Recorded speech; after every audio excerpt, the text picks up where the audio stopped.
based in Montevideo, in Uruguay. Which means time-wise? It's almost 11 p.m. for me. PM? PM. AM, oh, yes. Then it's early. Yes, the sessions have been taking place in the morning, my morning, or late in my evening.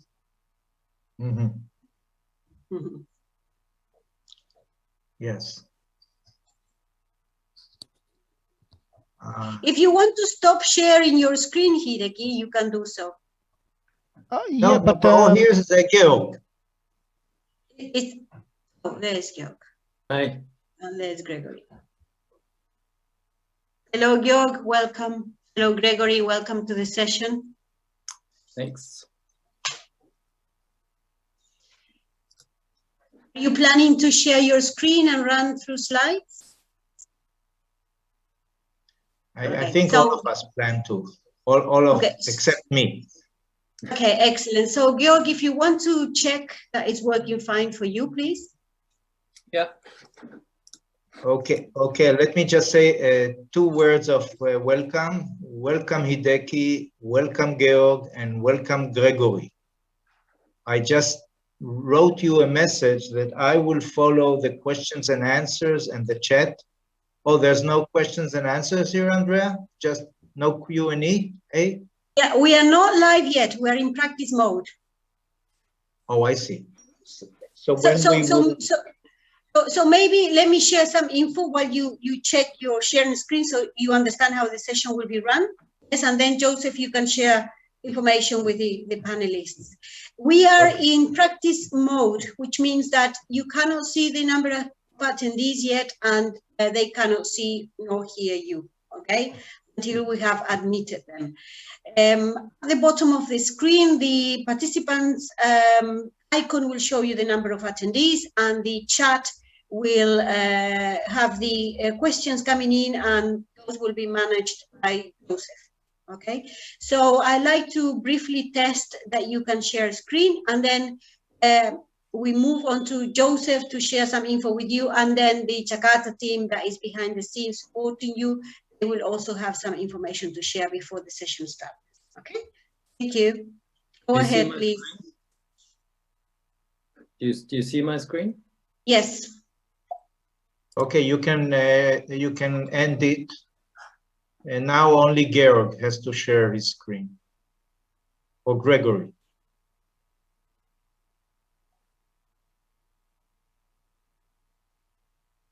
Can everybody see that? Okay, perfect. Oh, you can put it on full screen, no?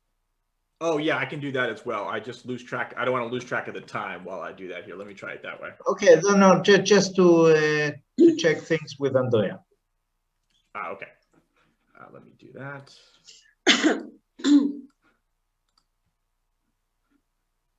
Andrea, we lost sight of you. Here. Okay, wonderful. So once we all have that, Andrea, you have some additional info for us? No, the Jakarta team behind the scenes is there to support you if any problems arise, and they do have some info to share with you just before the start of the session. So, okay, if you are ready, just before that, let me say one thing. I beg you all to close the mic while the session goes on, so only the speaker will speak. That's one thing. And second, concentrate on your presentation. I will look at the same time for the chats and the Q&A and look at the questions and pick the best question. It might not be the best choice. You might do a better job, but I don't want you to lose your attention to the presentation. Any further questions, please? Great. Andrea, please run the show. Okay, thank you so much, Joseph. Hola, are you there? Yes, I'm here, Andrea. Okay, the screen is yours, Ola. Thank you. So good evening from Jakarta. We will now shortly start the webinar. We will first start to let the attendees in, and then we'll have a countdown and just a short bumper. And then an announcer will announce the session and then invite the chair, Joseph, to kick off the webinar. And then it's yours.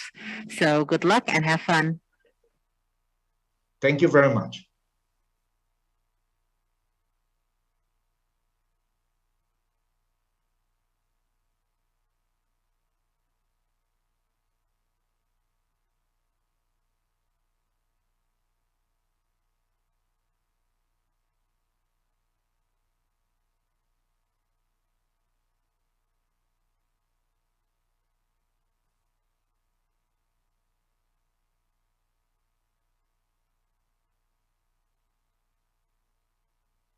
So should I? Just a minute, Hideki. Okay, can I start? Yes. Not yet.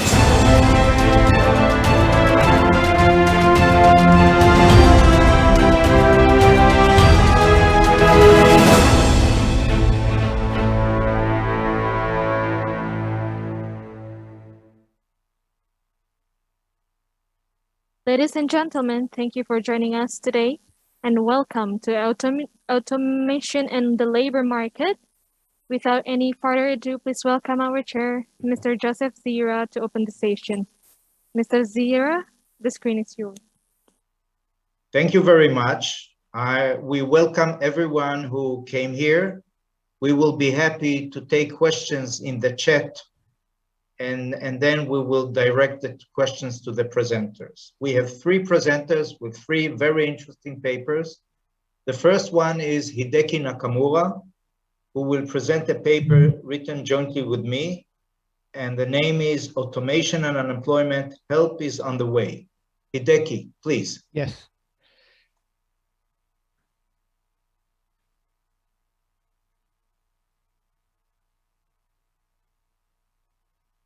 Okay, these are contents. So this paper examined the effect of automation on unemployment. It combines a task-based model of automation with a variety expanding model. So the main result is as follows. Although automation creates unemployment owing to the replacement by machines, in the long run, this unemployment converges to 0. This holds in all cases of the model, but 2 cases with probability 0. First of all, I'd like to explain my main mechanism briefly. There are 2 cases, bounded and unbounded automation. Unbounded automation means the replacement of labor by machines continues.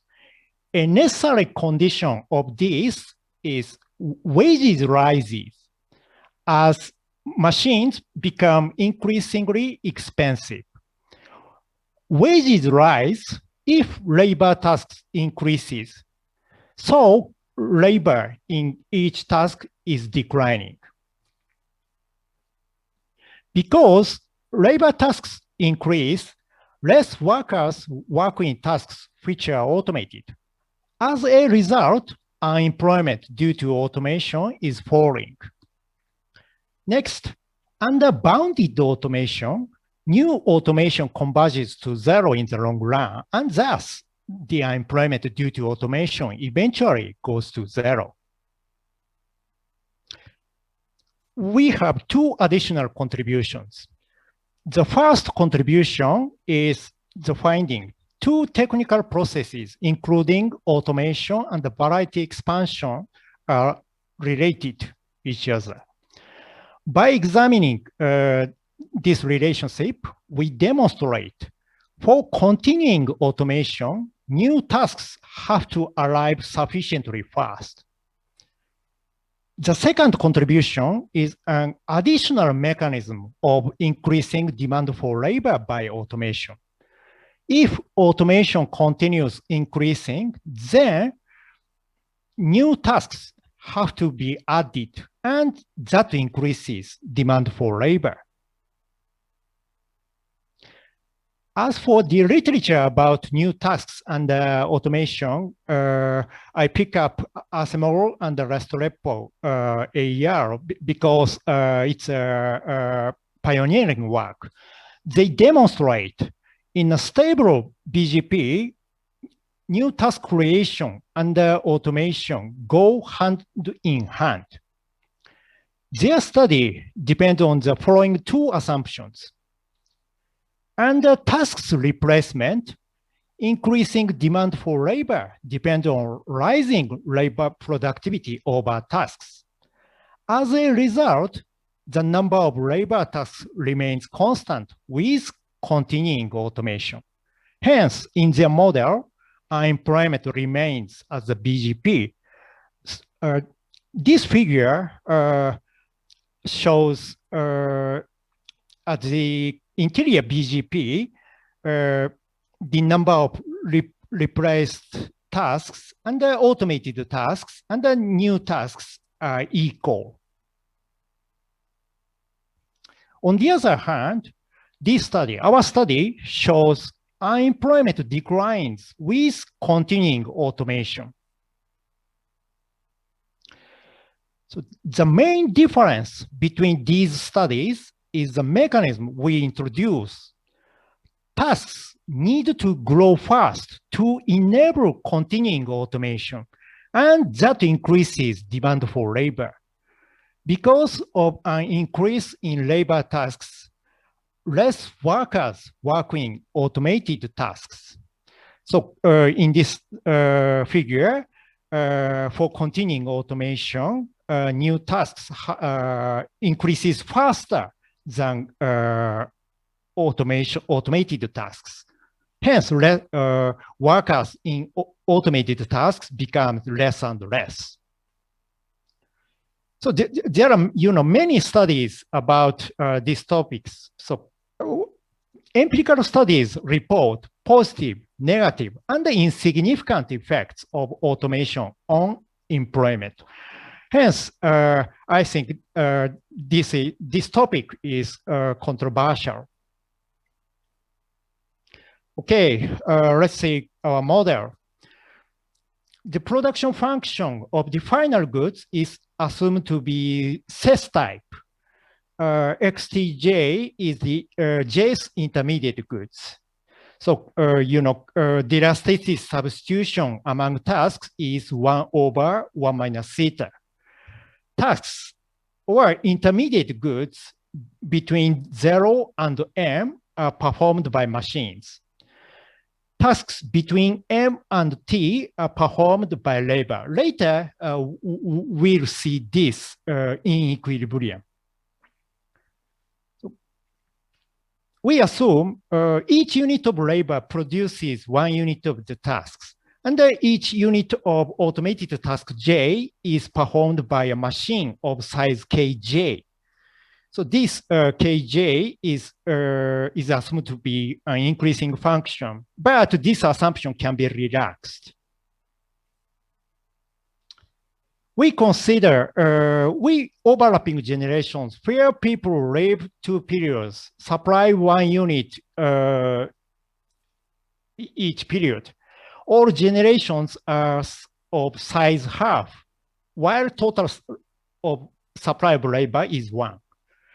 If a task becomes automated in period T, replaced workers who are young in period T minus 1 experience unemployment. That is, we focus on unemployment, which is due to automation only. We assume a small open economy. We also assume perfect competition with free entry. So our conclusion remains the same, even under a closed economy. So the profit of final goods producers is represented as follows. PTJ is the price of intermediate goods J. So we can obtain the first order condition with respect to the quantity of each task XTJ. We assume theta is greater than 0. Under this assumption, producers use all tasks, that is, all intermediate goods. We next substitute the first order condition, XTJ, in the production function of the final good. We obtain the following equilibrium condition in the good market. So yeah, in our model, the price of final goods is normalized to unity. So because we assume linear production function, prices of automated intermediate goods, PTJ, is R times KJ. So R is the gross interest rate, and the KJ is the amount of machines. On the other hand, if intermediate good producers use labor, that price of intermediate goods is just wage rate. So for simplicity, we assume equal labor productivity among tasks. So before seeing equilibrium, we define a function phi of automation M, which is increasing and concave. So by using this definition phi M, the goods market equilibrium condition can be rewritten as follows. So from the equilibrium condition, the equilibrium wage rate is represented as follows. In the numerator, the wage rate depends positively on the number of labor tasks, T minus M. So this implies under more labor tasks, less workers work in each labor task. So then marginal labor productivity is higher, and so is the wage rate. On the other hand, in this wage rate equation, the denominator represents the share of labor. Largely is the total employment. So it's 1 minus R2 minus theta over 1 minus theta phi M. So this share of labor depends on the automated tasks, but not total tasks. So its labor share declines with automation, but by less and less due to concavity of phi. Okay, so we examine the condition of automation adoption. Automation technology is adopted only if wages exceed cost of machinery. So in this figure, in the tasks from 0 to M, machines are input because machines are less expensive than labor. And in the tasks from M to T, labor is inputted because labor is less expensive than machines. So this figure shows the binding case of the automation adoption condition. So then substituting the wage equation into this condition, we obtain the condition of automation adoption. So it represents the relationship between T and M in equilibrium. Hideki, Yes. you have to finish within 5 minutes. I don't see any questions yet, which works for you, but you have to remember you have around 5 minutes. Yes, that's okay. So depending on the machine's cost, there are 3 cases of the convergence of phi M, which implies a difference in the dynamics. So first, it's an unbounded automation case. So the limit is less than the upper bound, the function of R. So in this case, automation continues unboundedly. So under the gap between the upper bound and the limit A implies positive labor share in the long run. And in case B, phi m converges to the asymptotically converges its upper bound. And then finally, in case C, phi m hits the upper bound with finite m. So this case occurs when machines costs are small. So we focus on case A because in case C, it implies share of labor converges to 0. It might be unrealistic. And in case A, which is unbounded automation case, we obtain the following proposition. So if automation is unbounded, m over t minus m converges to 0. It means under continuing automation, labor tasks increases faster than automated tasks. So given this, we examine rate of unemployment. So in period T, due to automation, workers in tasks from MT-1 to MT are replaced by machines. These workers who are old in that period become unemployed. So we prove for continuing automation, for increasing automation, new tasks have to arrive fast. So therefore, automated tasks, so workers in automated tasks becomes less and less. So therefore, unemployment converges to 0 in the long run. So we examine some numerical examples in case A. So under plausible parameters, we can easily obtain the rate of employment converges to 0, regardless of parameter values in case A. And also, share of labor converges to a positive value. So we start from M equals to 0. It's no automation. Therefore, the share of labor start from 1. So the limit value depends on parameter value, but we can easily find convergence above half. And if labor tasks use capital as well, then the share of labor of income is more stable and its long run limit is the same. So new automation always causes unemployment. We demonstrate unemployment will converge to 0 in the long run. The main message of the model is when we allow for creation of new tasks, they must be created and fast.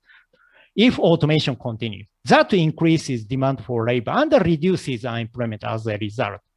So we try to emphasize the long-run effect of automation and the creation of new tasks in an aggregate economy. That's all. Thank you.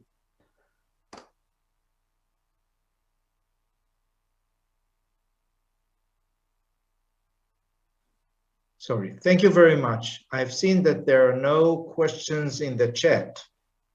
So is any of the other presenters ready to throw a question? I could ask one. Please, yes. Who is Gregory? Georg here. Can you hear me? Yeah, I don't see you, please. What's the difference with, so if you look at Acemoglu's and Restrepo's work, they emphasize a lot the effects on wages of automation, because they always have this neoclassical setup where there is no unemployment. So then they talk about whether the wage can decrease because of automation. So how is your model related to that? Yes. One minute, Hideki, please. Yes. So the most distinguished difference is as follows. So they assume rising labor productivity over tasks. On the other hand, we endogenously derive increasing labor productivity because in our model, for continuing automation, labor tasks increases more and more, it endogenously increases labor productivity. On the other hand, Acemoglu and REST-repo assumes rising labor productivity over tasks. It's a most distinguished difference.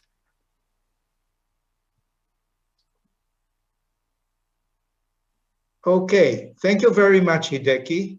Thank you. And we now turn to Georg, who will present his paper on individual consequences of occupational decline. The floor is yours, please. Thank you. Great to be here, or great to get in touch with you through this channel.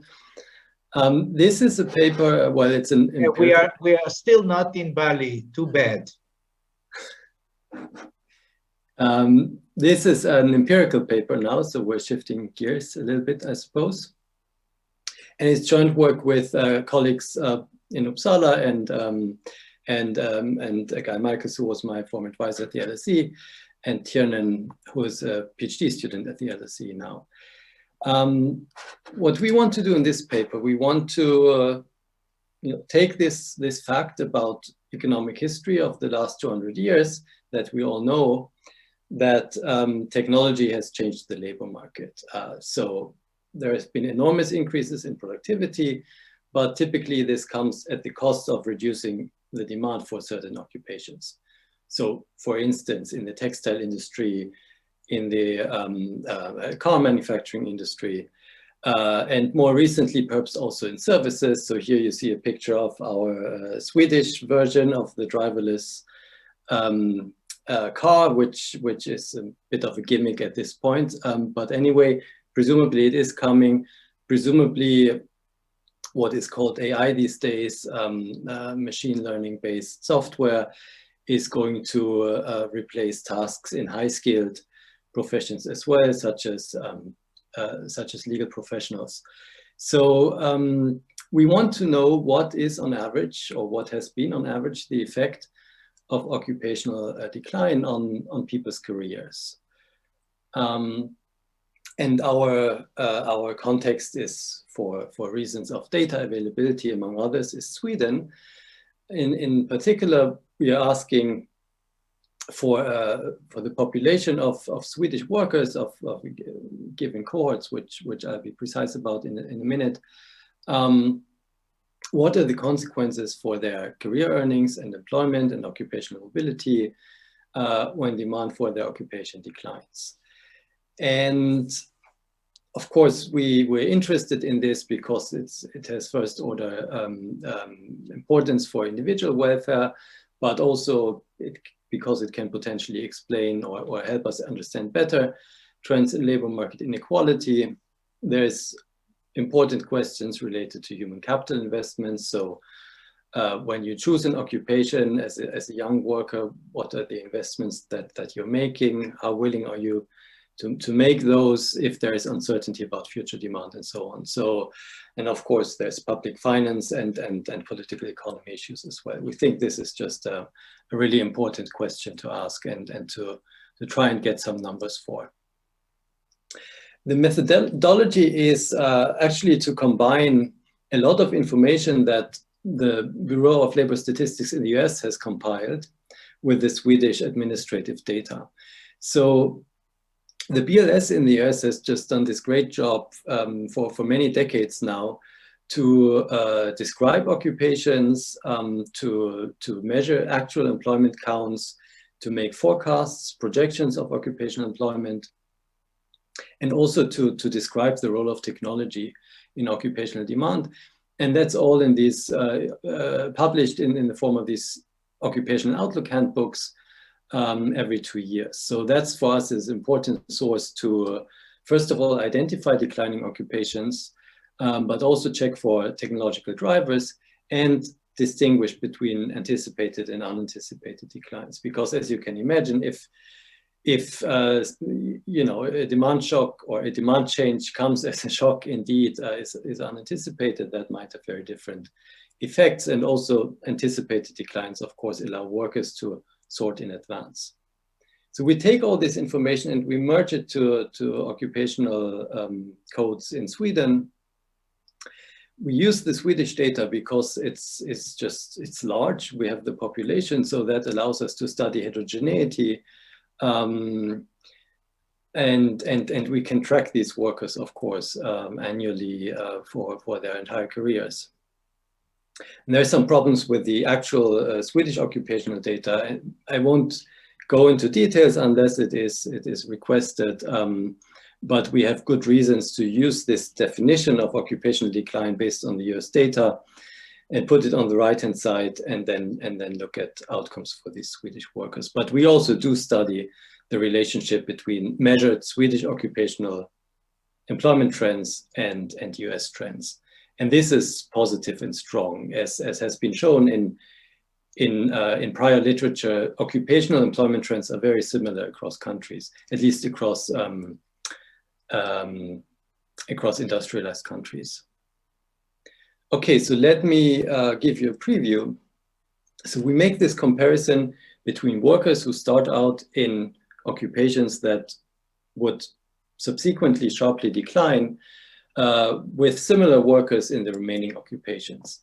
And we find that relative to those similar workers, those exposed to occupational decline lose about 5% of cumulative earnings. About half is due to employment, the other half due to lower wages. But we also make another, perhaps more conservative comparison, which is with similar workers in similar occupations. So where we also control for the projections, the initial expectations of employment growth in those occupations, broad occupation dummies, and so on. And then this earnings loss is much smaller. It's estimated at about 2% of cumulative earnings. And workers are about 5 to 11 percentage points less likely to stay in their starting occupations. So what do these numbers all mean? So we can express them in terms of elasticities with respect to occupational employment growth. And then you get an elasticity for earnings, for instance, which is between 8 to 13%. But for the probability of staying in your original occupation, that elasticity is much larger. It's between 70 and 95%, so much closer to an elasticity of 1. We interpret this as, and this is consistent with existing work as well and other work that we're doing, that workers are highly mobile, that they are therefore very much able to adjust to occupational decline by switching occupations. And therefore, the earnings costs are relatively modest. This, however, is what happens on average. So then we look into heterogeneity, and in particular, we look at what happens to these numbers when we rank people within each occupation in terms of their initial earnings. And then we find that towards the bottom, workers actually lose substantially more. We also look at unemployment and pre-training, and we also find that occupational decline is associated with higher incidence of unemployment. And again, this is true especially for workers with low rank initially. We have sort of these different sets of our baseline cohorts is relatively young people in 85 who we can follow for large parts of their careers.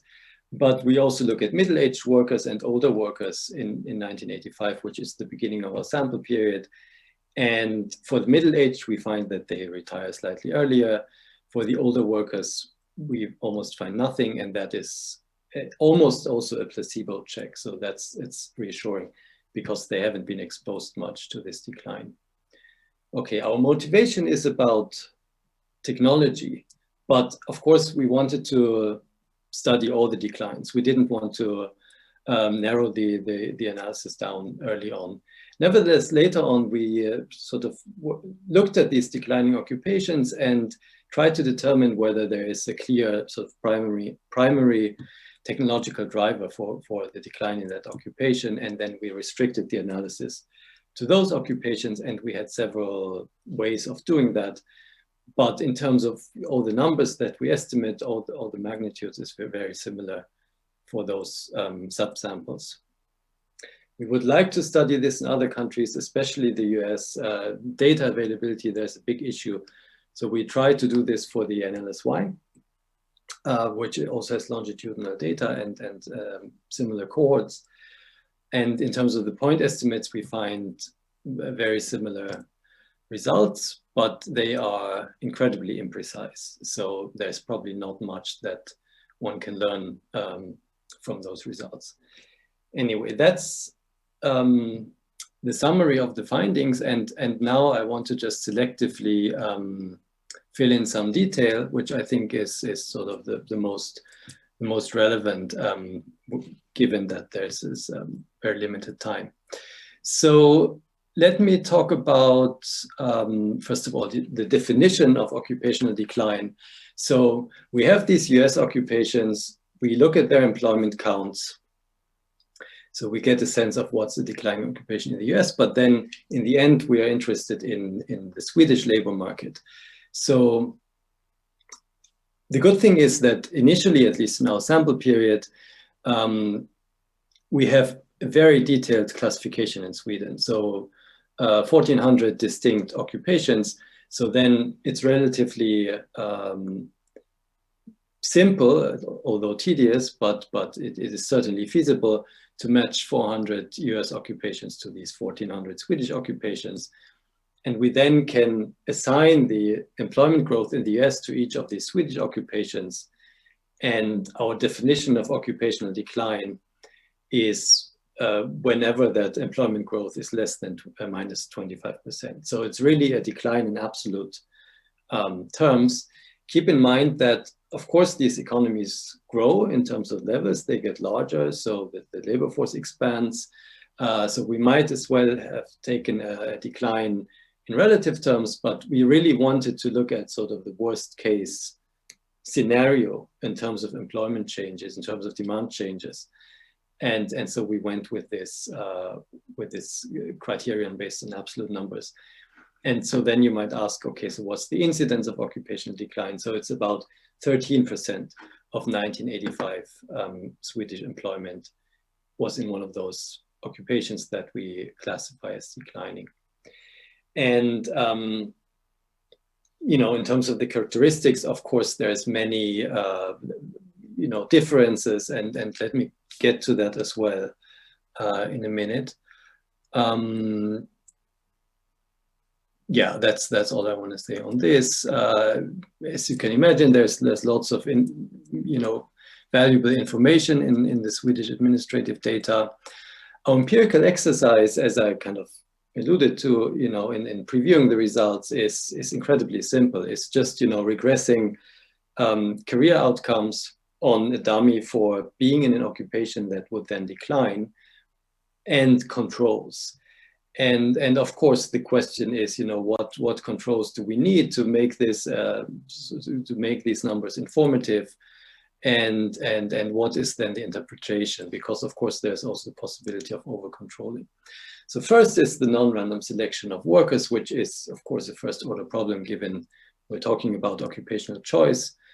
And in particular, the workers in the declining occupations, they are predominantly male and less educated, and also much more likely to be in manufacturing industries, although we also have lots of declining occupations in services industries. Yo, something like 5 minutes. Good. So we want to control for detailed demographics, of course, education, prior income. And then we have sort of, for subsets of our data, we have further predetermined characteristics that we then can use for balancing checks. So this includes cognitive skills and psychosocial skills from the military enlistment. It includes parental education, parental income. And we find that our two groups, the workers starting out in declining and in the non-declining occupations, are well balanced along these predetermined characteristics. But you might still worry, okay, but there's still differences. So you have these different life cycle earnings profiles across occupations, even in a steady state. So then we try to control for that as well by estimating these profiles and putting them on the right-hand side. There might be sorting in anticipation of decline. Indeed, these declines are very persistent. So to address that or to sort of focus maybe on a different kind of treatment, we control for predictors of occupational decline, including those that we get from the Occupational Outlook Handbook. And we have these broad group dummies that we can include as well, and still have reasonable statistical power. You might worry about industry level shifts as well, and for that we can include industry dummies. So there is a risk of over controlling, which is that, of course, the question is, once people leave a declining occupation, where do they go to? And they might go to occupations that are non-declining, but very similar otherwise. And so then you get these spillovers. And the more you condition on similar occupations, the greater the risk that you actually compare the two treated occupations, one treated by the initial demand shock, the other treated by the inflow of workers from the declining occupation. So then, in a sense, you're over controlling because what you're estimating is smaller than the true effect.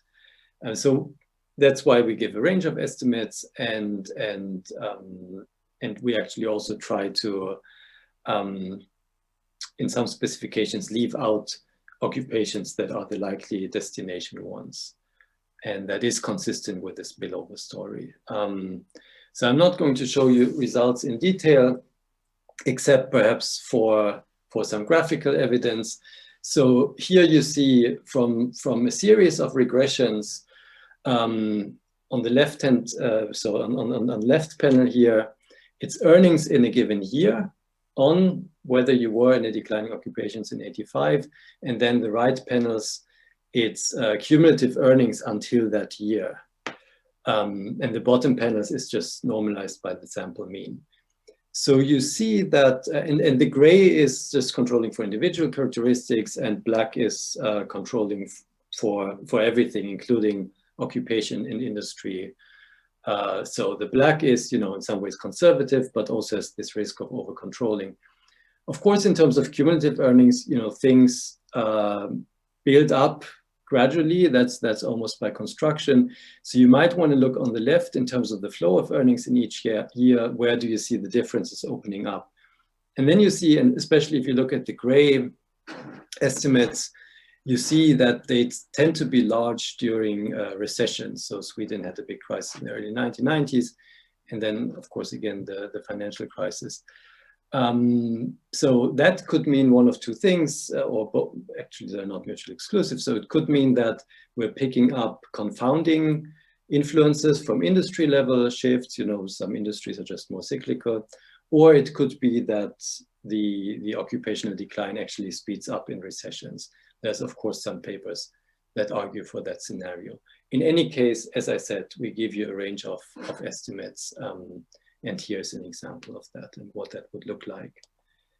And I think I would just say as a concluding remark, so we find that these losses are in some ways mild, and probably the reason that they are so mild is because of a strong mobility response, at least in the Swedish labor market. People are very mobile, very flexible. You have to finish because there are two questions. There's at least one question. There is one question asking about the women, whether they are more or less affected by these processes. Pretty much the same. So I remember we looked at this at one point, and maybe in some specifications slightly more, but that wasn't robust. So we concluded that it was there wasn't a gender specific impact. Okay, there are two more questions in the chat, but I prefer that you will answer them personally. Okay? I just answered. We turn now to Gregory Casey. who will present a paper on growth, unemployment, and labor-saving technical change. Please, the floor is yours, Greg. Fantastic, and thank you very much.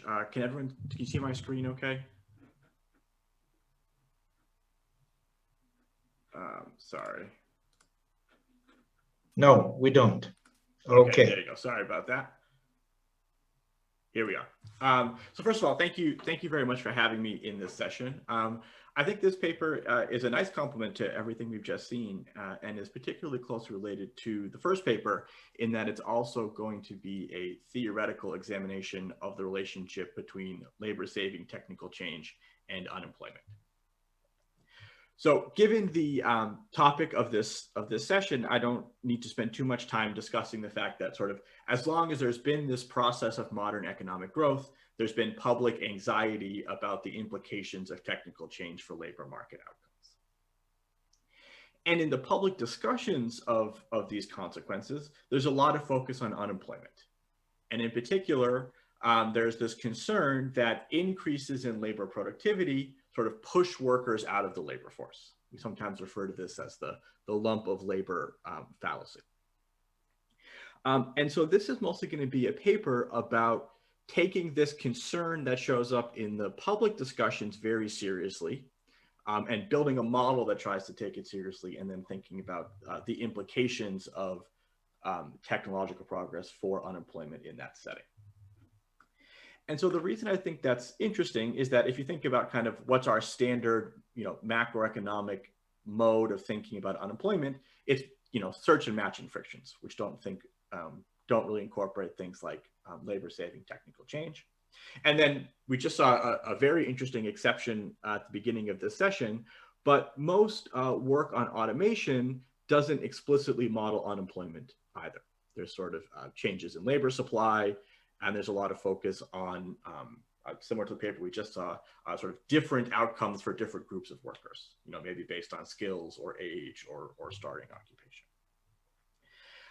And so what this paper is going to do, as I just mentioned, is I'm going to try to take this sort of public concern very seriously and build a model where, holding all else constant, increases in labor productivity do push workers into unemployment. And what I'll show you is that despite this sort of unusual feature that we wouldn't see in most neoclassical models of growth, the model I'm going to show you is consistent with all the standard macroeconomic facts that we would use to discipline a standard growth model. So for example, the model is going to match all the usual balanced growth facts.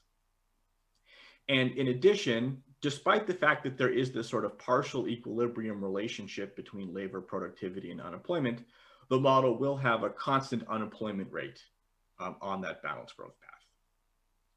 And then if you're interested in somewhat esoteric pieces of growth theory, a nice feature of this model is that it also has capital augmenting technical change on the balanced growth path, which isn't always possible. And so the first thing I want to do in this talk is I'll, at a high level, talk about the intuition for how is it that we can get a model that has this feature of labor productivity increasing unemployment that is still consistent with all of this data. And then I'm going to use that model to think about the impact of a, quote, technological breakthrough.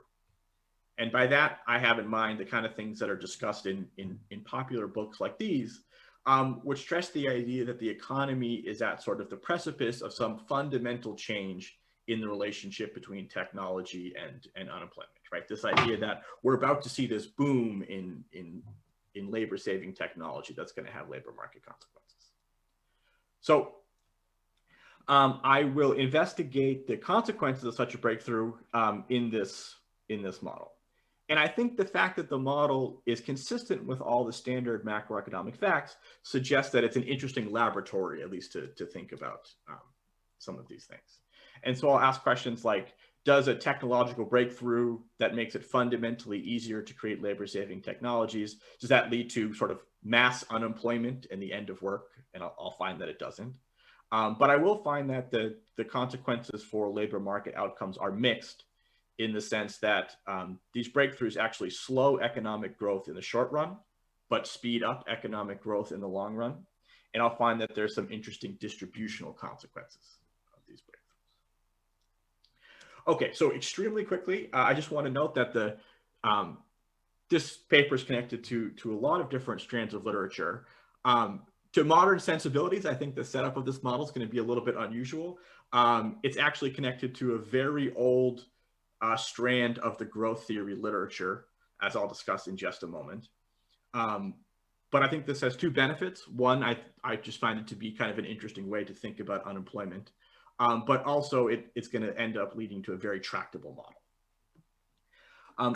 Although the setup of the model is going to be very different with the task-based framework that is really at the forefront of this literature, it will yield sort of underlying intuition that's very similar to what you would see in, say, Acemoglu and Restrepo. So I think in that sense, it reinforces the sort of generality of the underlying intuition.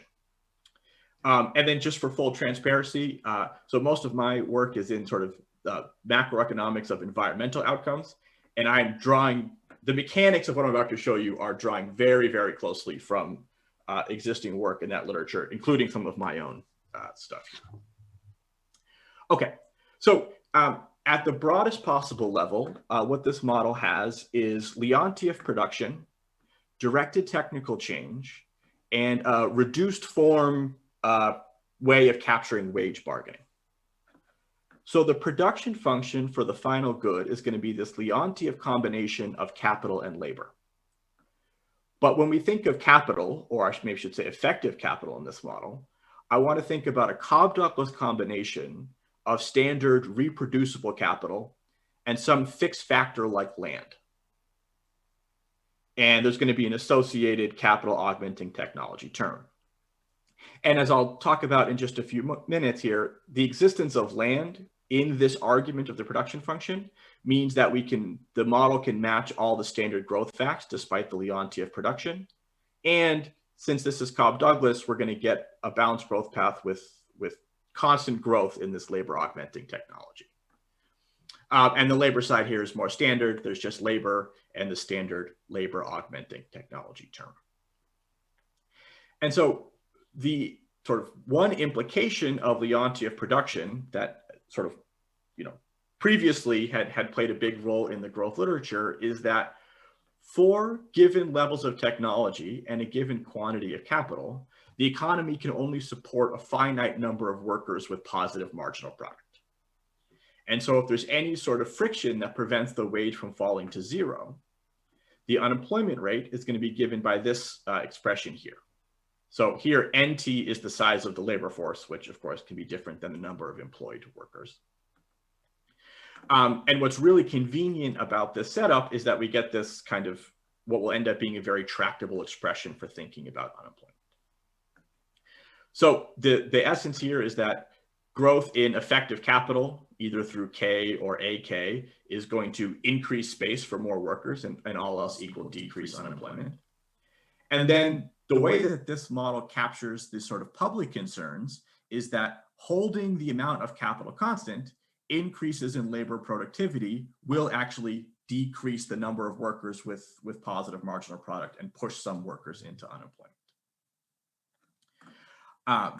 And as you can sort of see from this setup, you're only going to get a constant rate of unemployment if in kind of a knife edge condition between the growth rates of all of these variables. But what's nice about this setup is that once you include this sort of Leontief production function with directed technical change and wage bargaining, you'll get that there's an endogenous outcome where all of these things grow at the same rate and give us a constant rate of unemployment. Okay, so let me just say just a tiny bit more about the mechanics of the model. The first is, and I won't go into great detail, if we want to think about the kind of micro foundations, if you will, of production, we're going to take the standard approach of an endogenous growth model and think about production where there's a continuum of capital goods, each of which are indexed by I. And in that case, the sort of first argument of this, and then output is just the integral over all of them. The first argument of this production function looks just like a standard endogenous growth model. And the new piece here is that we have the labor piece as well. To make the model tractable, I'm going to think about the case where both of these types of technology are embodied in the capital good. So there's a capital good producer that gets to pick these technologies to maximize profits. And the functional form for how technology evolves is, again, just taken straight from the existing literature. So here, RJTI is the number of research inputs hired by firm I to improve technology type J at time T. And two things I just want to note is that this AJT minus 1 here, that's the average technology. I am just going to assume for simplicity that there's a fixed quantity of these research inputs. And this A to J tells us how inherently easy it is to create new technologies. So a technological breakthrough is going to be A to L increasing, which is it all of a sudden exogenously becomes inherently easier to create new labor-saving technologies. Okay, and then the last thing I'll mention on the setup of the model here is this reduced form way to try to capture wage bargaining. So the way to think about this is that the final good producer is going to rent capital before hiring workers. And that means that a worker hired to use capital good I is going to have productivity ALTI. And then we can think of producers and workers bargaining over this output. And without specifying the full bargaining process, I'm going to assume that the result has this functional form, which is meant to capture kind of standard forces you'd see in a search and matching model while still allowing for sort of closed form solutions for the direction of technical change. So obviously wages are higher when workers are more productive. So when ALTI is higher and when workers have better bargaining power. So you can think of this chi as capturing the labor market institutions that determine workers' bargaining power. And then, if you were to build any sort of bargaining model, wages would also depend on workers' outside options, which determine their reservation wage. And your outside options should depend on the average productivity in the economy. So say you go find a different job, how productive would you be? That's ALT. And your outside options are going to depend on the state of the labor market.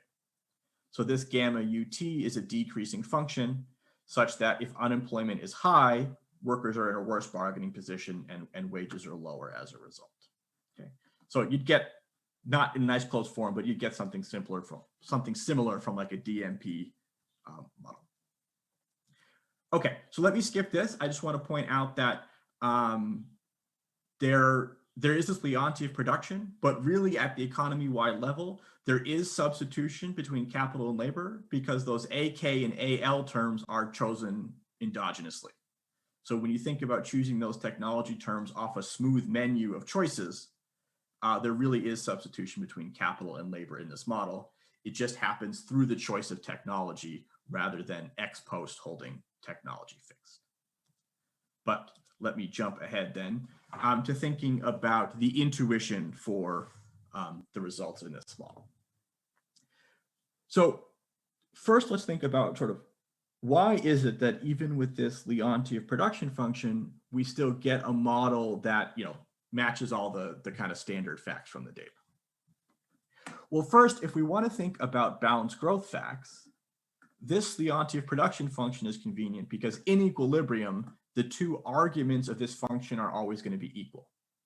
It's never going to make sense for the capital good producer to hire more workers than have positive marginal product, or to rent more capital than has positive marginal product. And so as a result, YT is always equal to this left-hand side, which looks very much like a standard Cobb-Douglas production function.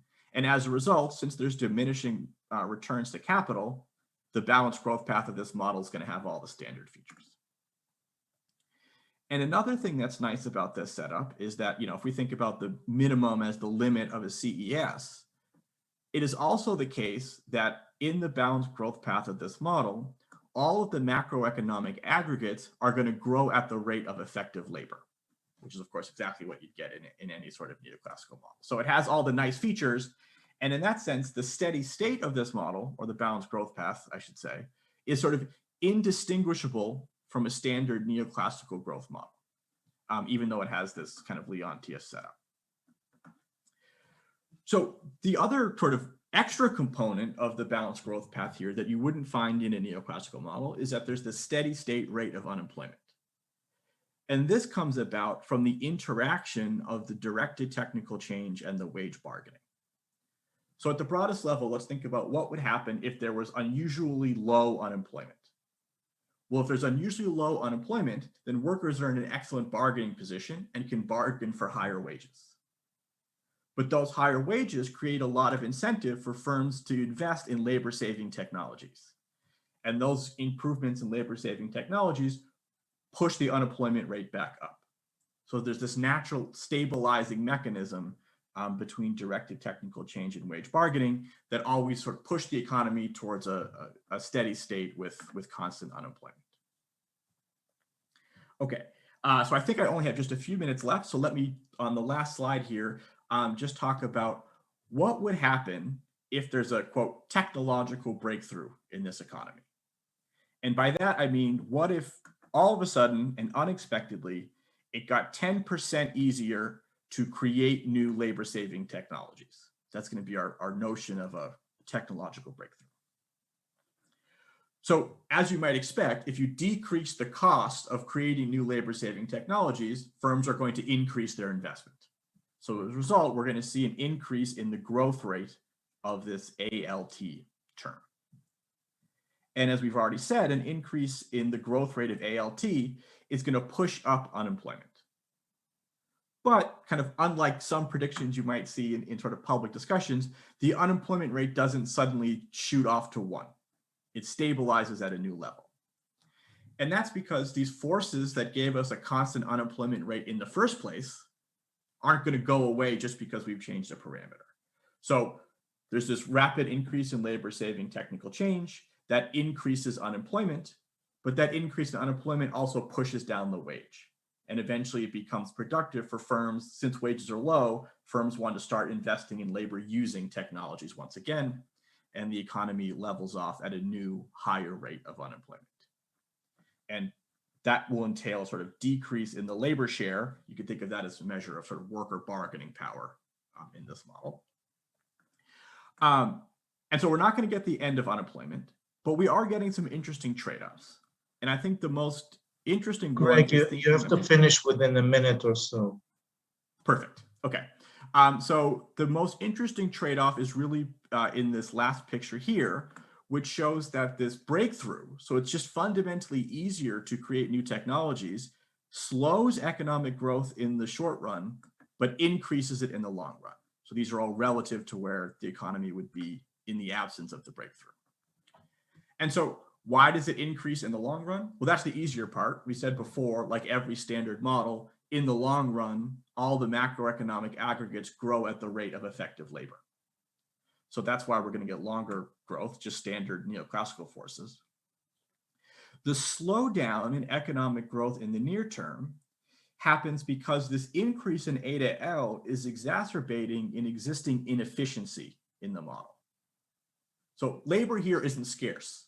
There's a quantity of workers who would all take a job at, for any positive wage, but this bargaining process creates this gap between marginal product and wages and creates incentives for firms to invest in labor-saving technical change, even when that has no social value, because there's just excess workers sitting around. So firms are wastefully saving a resource that isn't scarce. And when you make it easier to invest in that wasteful technology, firms ramp up their investment, which slows economic growth in the near term. And the last thing I'll just mention is there's also some sort of distributional trade-offs here. Workers who keep their jobs get faster wage growth, but some workers end up being unemployed who would otherwise be employed, and you get faster wage growth, but also a lower labor share of income. So there's distributional consequences here. And I will just end it there and say thanks again to everybody for listening. Thank you, Greg. And since there were no specific questions, let me just finish by one comment. That in a way, this session introduced us to a further question that rises, and that is, what is exactly the relationship between the automation process and the creation of new tasks? In the two theoretical papers, with different mechanisms, but the idea was very similar, that there are inherent reasons within the model that connect the two things that are not technical in a sense, but because of the equilibrium conditions. While we can also think about a technological issue, which is once we introduce new automation, the new automation comes in the form of machinery or programs or computer programs or stuff like that, that creates its own need for new types of occupations. And the big question is, of course, and here I relate to the paper by Georg, is whether these new tasks will be helpful to workers who used to work in the automated jobs, or whether it will need new types of workers with new types of education and human capital. So these are questions that we will not answer here. We will just take them with us for further research. And as Greg also mentioned, these are very strongly related to policy debates that we are facing now in many countries, especially in the US, but not only in the US. So I want to thank a lot the three presenters. It's a hell of a job to present papers in less than 20 minutes. And you've all three of you have done a great job. So thank you very much on behalf of myself and on behalf of the organizers of this wonderful IEA conference that I hope that you all follow it as much as you can. Thank you very much.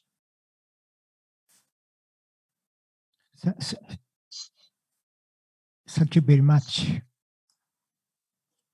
Thanks. Thank you very much for having me.